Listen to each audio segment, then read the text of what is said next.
the solution to this issue, in our opinion, must be based on 5 elements. One, that the solution take place under the permanent auspices of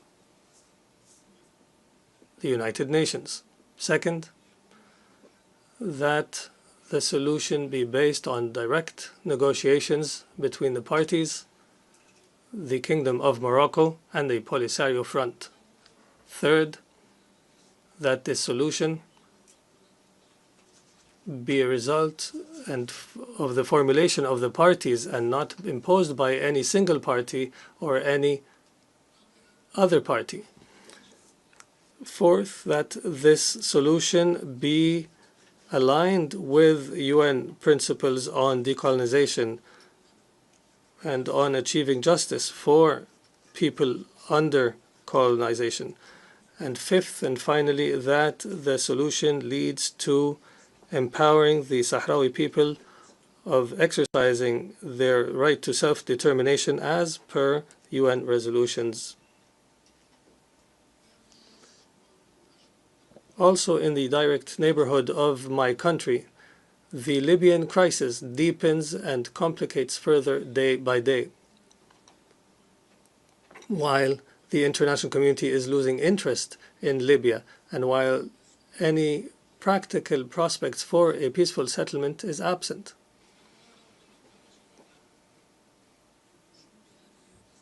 14 years after the start of the crisis, this sisterly nation remains trapped in divisions that are fueled and invested by foreign interventions, as per plots that do not desire the best for Libya or desire Libya's stability or security.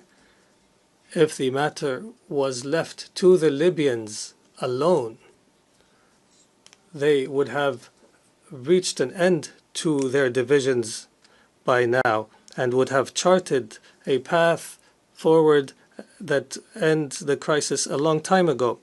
It is high time to end the foreign interventions in Libya in order for the resilient Libyan people to heal and reunite.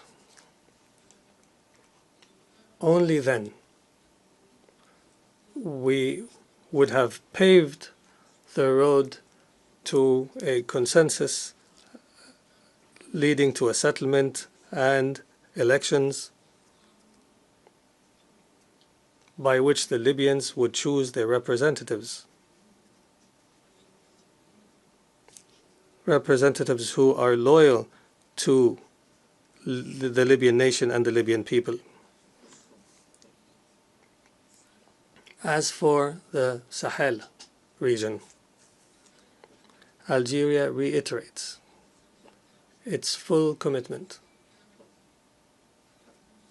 to the security and stability of our neighbors and to building the best and strongest relations and most mutually beneficial with our sisters and neighbors in the region. I note here that for the second year in a row, a member of the coup regime dares from Mali through this rostrum to attack Algeria. It is the height of rudeness and vulgarity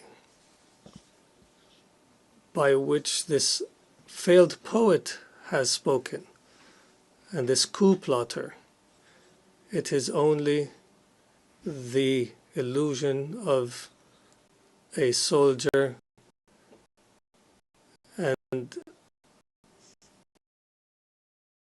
lowly conduct that does not deserve anything but condescendence, and it only inspires disgust. And allow me to repeat this last statement in French.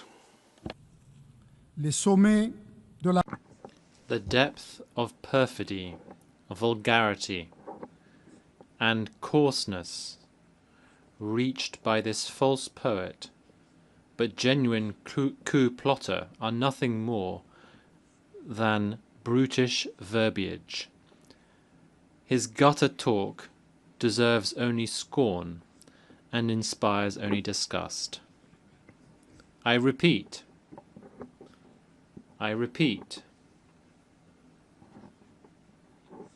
once again, the depth of perfidy, vulgarity, and coarseness reached by this false poet, but genuine coup plotter, are nothing more than brutish verbiage.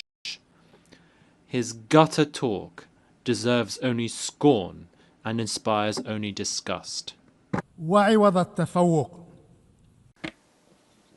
Instead of excelling in blaming others and distracting from one's own failures, we would have hoped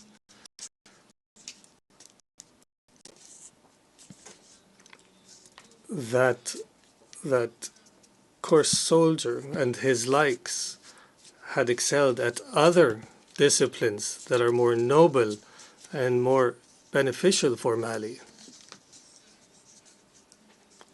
such as restoring security and stability in their country, or the skill of improving the living standards of the people in Mali, and finally, the skill of empowering Mali with a governance that is befitting to its legacy and great history, a governance of competence and integrity,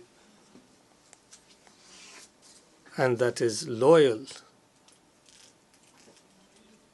The Republic of Mali better than those coup plotters and conspirators. Algeria fully understands that this sisterly nation cannot be continue out. People of Mali, our ties commits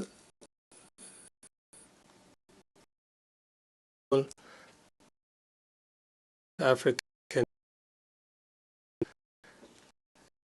in particular as Africa stands. It is a critical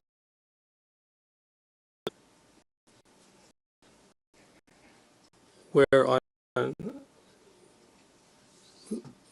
a juncture facing side and opportunities on the other. The African reality makes it urgent to address the conflicts and crises that have not spared any part of the continent. Our continent is more vulnerable to the scourge of terrorism today, and the African reality makes it urgent to seize the opportunities to achieve integration and cooperation, including through the African Continental Trade Zone, and working together for the betterment of our people. And the reality also requires the need to end decades of marginalization. The marginalization that our continent suffers in the different centers of decision-making in the world, starting with the Security Council and the World Bank and the IMF, as well as the World Trade Organization. In light of this reality, it is highly concerning that peacekeeping missions in Africa be targeted by a package of restrictions that limit missions' ability to carry out their mandates in the name of cross-cutting. The missions means undermining this essence and commitment to the collective security on which this organization is based. In the Euro-Mediterranean, Algeria continues upholding its responsibility as a constructive partner and as a reliable partner that is fully engaged in all the efforts that aim to achieve security and prosperity in this shared Mediterranean space. The most pressing challenge in the Mediterranean, represented in the trilogy of security, development, and illegal migration, requires the countries of the North Coast and the countries of the South Coast to adopt a comprehensive and inclusive approach that we hope will be the heart of what we call the new era for the Mediterranean. An approach that will restore to Euro-Mediterranean relations the balance in substance and in form. An approach that will make economic development on the southern front a shared priority in a strategic and urgent manner, and that will restore the balance of roles so that the countries of the north be a driver for growth and development within a balanced partnership based on investment and technology transfer and expanding the prospects of shared prosperity. For 2 years, Algeria has been privileged and has enjoyed the confidence of this General Assembly through its election as a non-permanent member in the Security Council. Here we are today, about to end this tenure, and we are hopeful that we have lived up to your confidence and have been loyal to the trust that you have granted us. The President of the Republic, Mr. Abdel Majid Tebboune, desired for Algeria's membership in the UN Security Council to be a membership of loyalty to the principles and purposes of the United Nations Charter, a loyalty to Algerians' Arab and African belonging, and loyalty to Algeria's identity and its history of struggle for freedom. وبناء على ذلك Accordingly, we have pursued with all our effort and sincerity to translate these commitments to actions through coordination with our African brothers and sisters within the A3 group and through cooperation with our partners within the wider group of the elected 10 members, and as well as through consulting all relevant actors of brotherly and sisterly nations and friendly nations outside the Security Council. We have attempted and exerted our utmost where we have been goals. However, we have not surrendered and have never taken for granted a status quo. In our consolation is that Security Council's inability to address a lot of critical issues, at the forefront of which is the issue of Gaza, this incapacity did not silence the international conscience that is loudly heard in the overwhelming majority of the member states in the Security Council and in this UN General Assembly. The international conscience, overwhelming majority,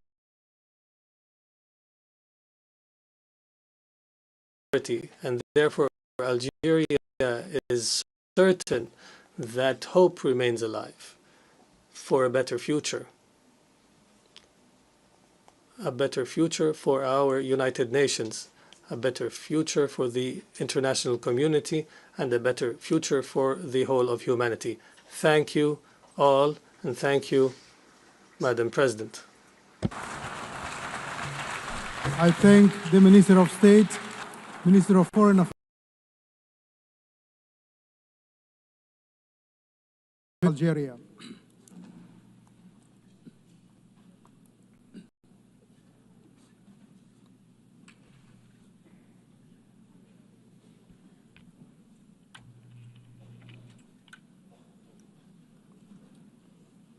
I now give the floor to His Excellency Denis Ronaldo Moncada Colindres, Minister for Foreign Affairs of Nicaragua.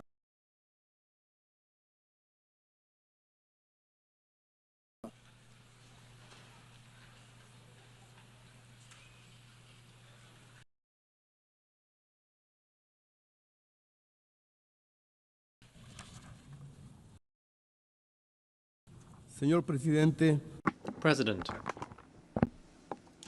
people and government of the entire world, the affectionate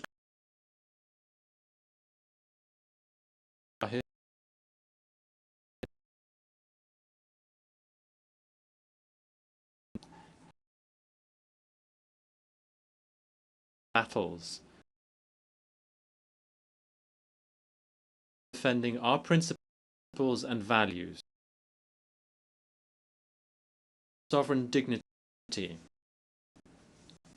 our rights, and in particular, the sacred right to be free,